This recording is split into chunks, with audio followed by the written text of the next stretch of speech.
12th post. CPS visit after hospital stay? My 5-year-old son recently fell down the stairs in our home and broke his arm.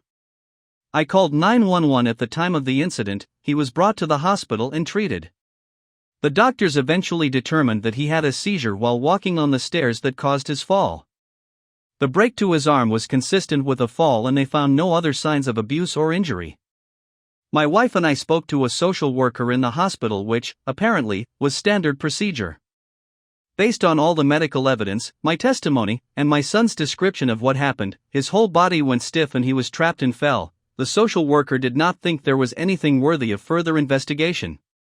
Yesterday, I got a call from CPS. They are investigating after a report was made. I don't know if the social worker, the hospital, or someone else made the report. But they set up a time to come to our house and talk to us. Does this seem normal? Would CPS typically investigate after an incident like this?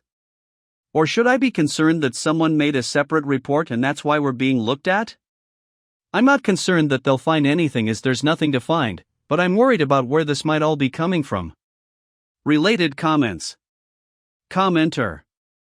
Deadass, I would put money on your wife's family filing a report. Commenter. I read your previous post about guilt. I get it, I do, but shit happens. My, now adult, son was a walking disaster.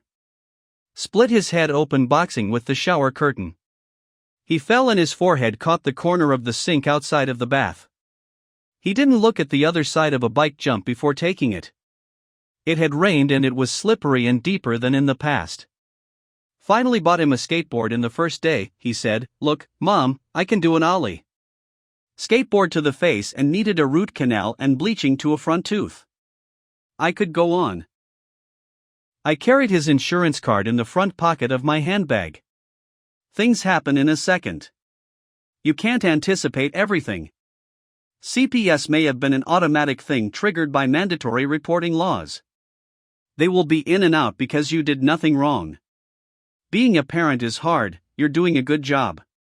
Guilt is a sign of that.